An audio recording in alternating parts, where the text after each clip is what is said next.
Hello दोस्तों, UP PGT education जहाँ पर हम 1000 क्वेश्चन कर रहे हैं, इसमें आपका स्वागत है। और आज हम सेट 4 लेकर आए हैं। यहाँ पर हम क्वेश्चन नंबर 81 से लेकर 110 तक क्वेश्चन करेंगे, 110 तक क्वेश्चन करेंगे, अर्थात क्वेश्चन नंबर 81 से लेकर क्वेश्चन नंबर 110 तक करेंगे। और इससे पहले हम 3 सेट कर चुके हैं। तीनों सेट आपको प्लेलिस्ट में मिल जाएंगे, तो डोंट वरी, आप वहाँ से उनको रीड कर सकते हैं। अगर ये सीरीज आपकी इसमें से सीरीज में से एक भी वीडियो आपकी मिस होती है तो आपको सेफली प्लेलिस्ट में मिल जाएगी। तो आज का हमारा पहला क्वेश्चन है 81। Education is the process of living and not a preparation for future living. यह कथन किसका है? देखो, कथन से कुछ क्वेश्चन आते हैं, आप सभी जानते हैं।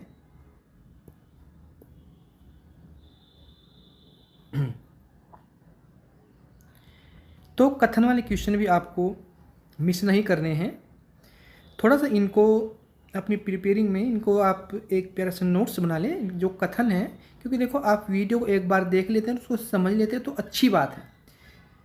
लेकिन जो क्वेश्चन फैक्चुअल होते हैं वे आपको याददाश्त में बार बार याद करने, कुछ की याददाश्त थोड़ी शार्प होती है, लॉन्ग टर्म तक वो याद रख सकता है, लंबे समय तक, लेकिन कुछ थोड़ी सबकी पावर अलग अलग है, तो इसलिए उनको बार बार चीज़ को दोहराना पड़ता है। तो इसलिए आप वीडियो को बार बार वॉच ना करने से आप बार बार बचें और इसको अपने नोट्स में आप मेंटेन करें, ताकि आपका जो बनाया हुआ नोट्स है उसको आप कुछ ही मिनट में, कुछ ही सेकंड में आप उसको दोहरा लें। ठीक है, तो इसका राइट आंसर होगा option A, John Dewey. Next 82, back to nature. यह सिद्धांत किसने दिया? ये रूसो का सिद्धांत है, प्रकृति की ओर लौटो, बैक टू नेचर। ठीक है। 83, यथार्थवाद रियलिज्म के प्रमुख समर्थक कौन थे?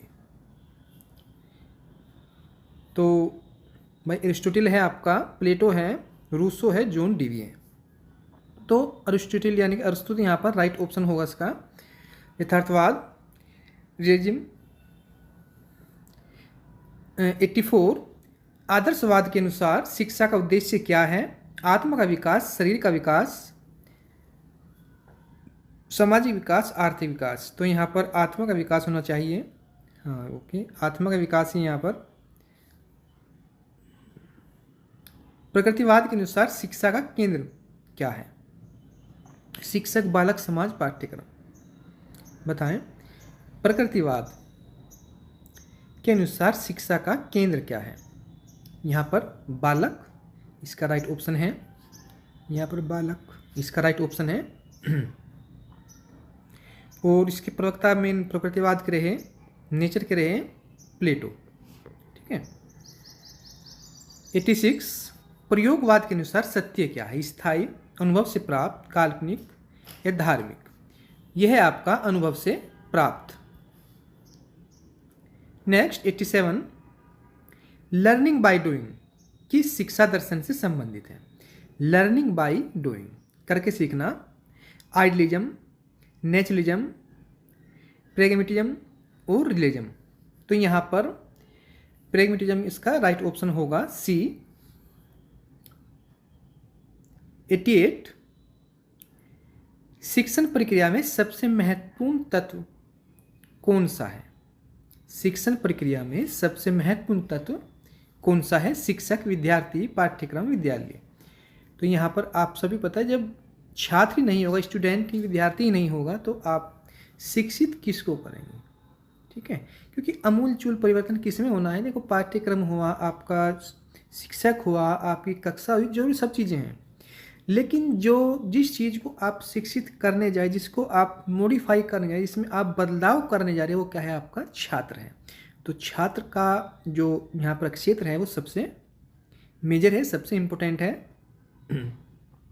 मोटिवेशन का मुख्य उद्देश्य क्या है? प्रेरणा देना, परीक्षा लेना, अंक देना, अनुशासन बनाना।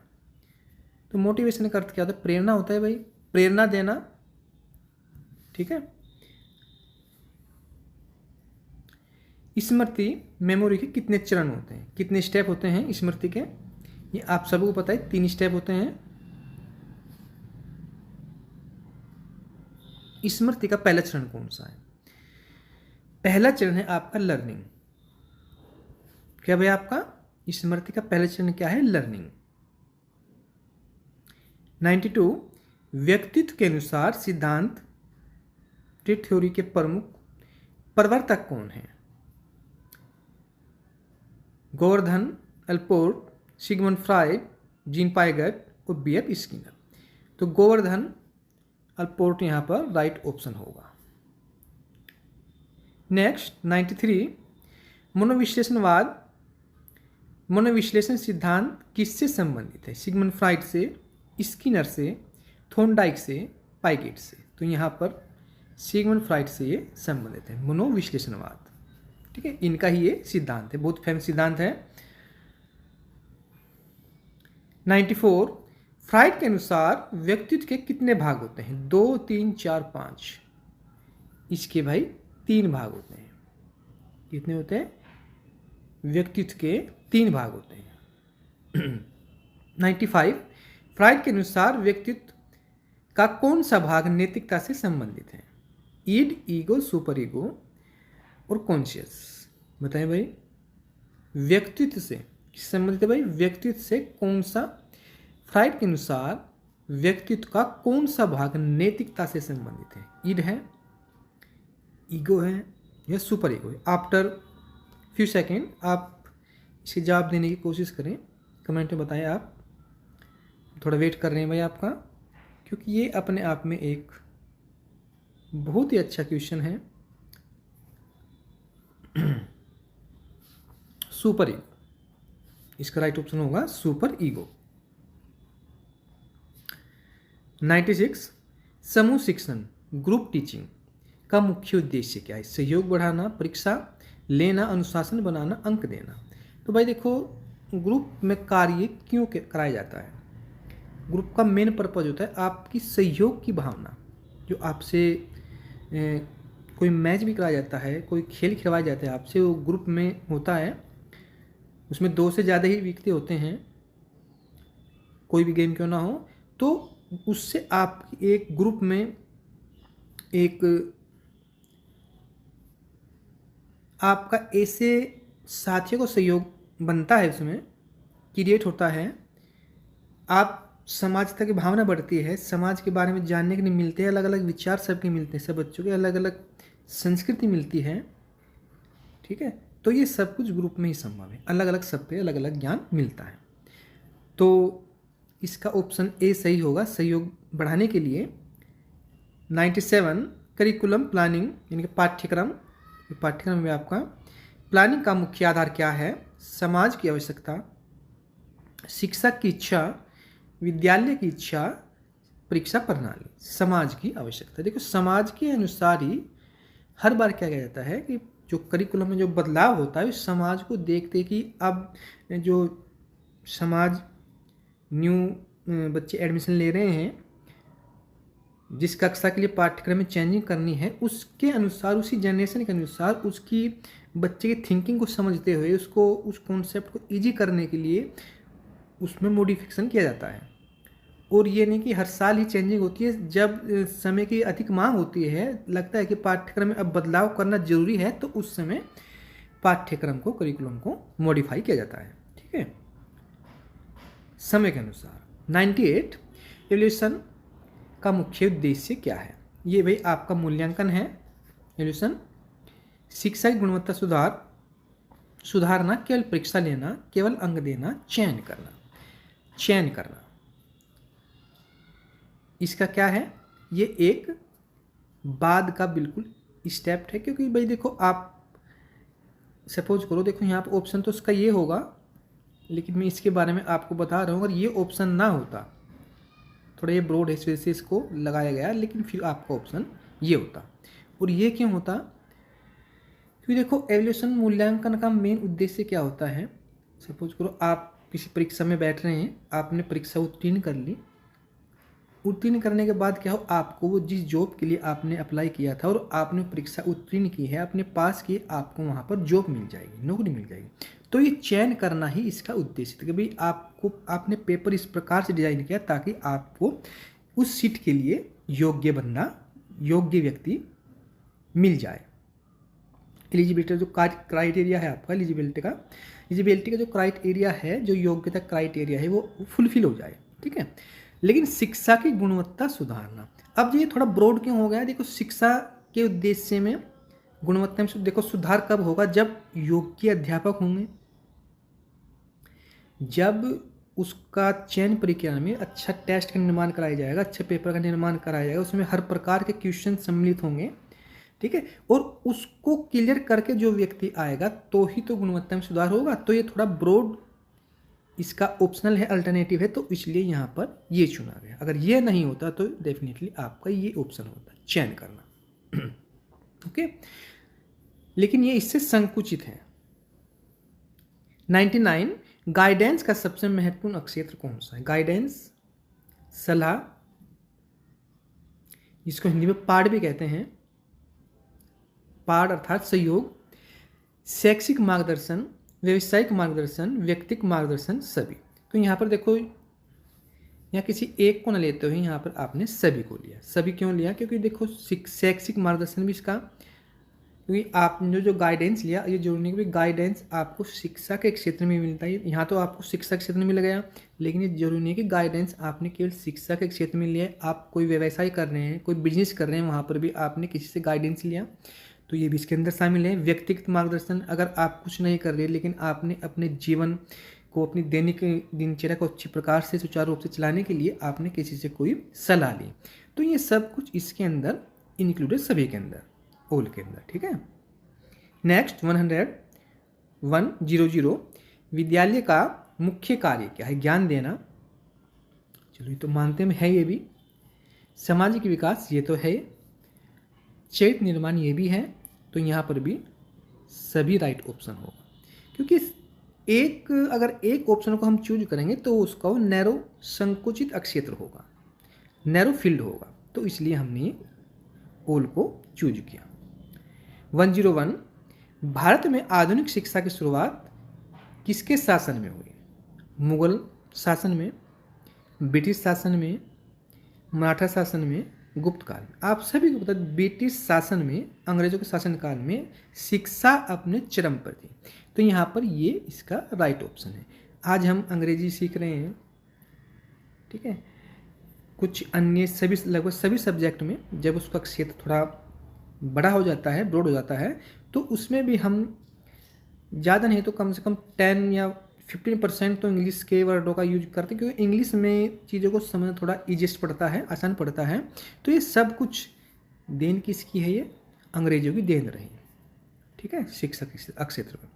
102, वुड्स डिस्पैच कब आया?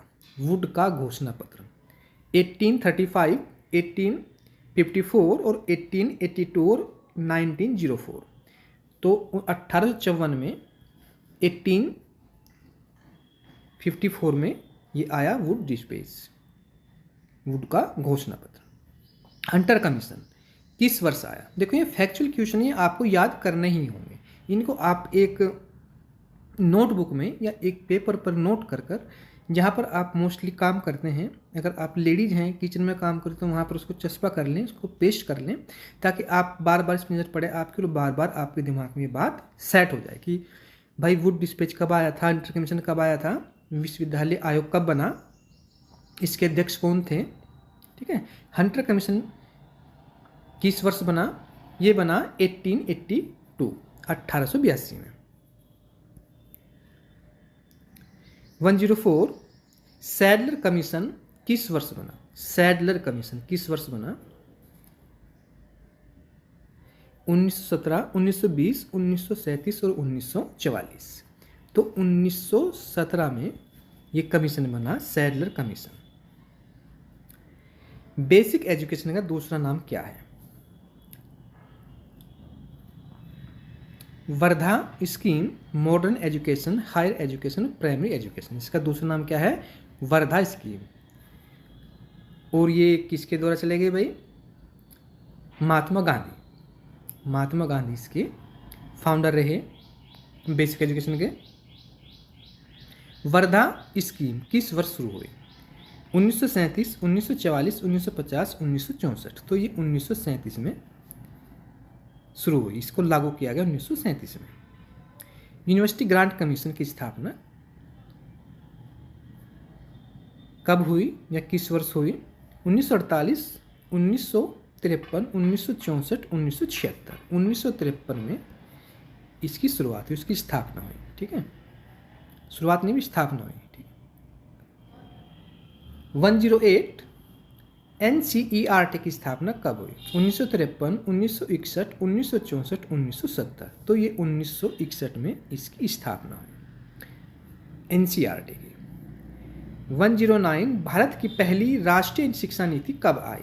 1968, 1975, 1986, 1992।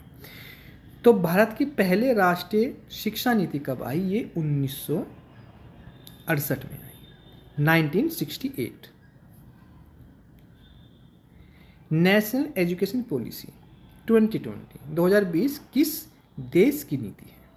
नेपाल की है, भारत की है, श्रीलंका की है, बांग्लादेश की है? भारत की नीति है भाई, ये भारत की पॉलिसी है। तो आज के लिए गाइस इतना ही। आपके लिए मैं आज एक होमवर्क दे रहा हूँ कि आपको ये कमेंट में इसका आंसर देना है। ये है भाई, देखो भाई, होमवर्क में आपको क्या करना है। एक तो आपका ये Wood dispatch, Hunter commission, salary commission, इन सब के आपको क्या करना है? अध्यक्ष, इन सब के आपको अध्यक्ष के नाम लिखकर कमेंट करने हैं कि इनके अध्यक्ष कौन हैं। ठीक है, और साथ में आप विश्वविद्यालय आयोग,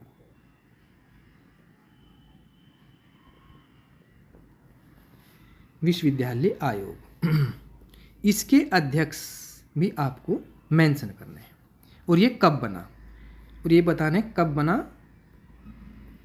और अध्यक्ष। ठीक है, ये बताना है आपको। तो गाइज आज की वीडियो में इतना ही, और आप कमेंट में अवश्य बताएं कि वीडियो आपको कैसी लग रही है, और ताकि हमारा जो मोटिव है वो इस प्रकार का ही बना रहे, और हम आपके लिए अच्छे क्वेश्चन और इस प्रकार की वीडियो लाते रहें। तो आज के लिए इतना ही, मिलते हैं नेक्स्ट वीडियो में। Okay guys, thank you very much.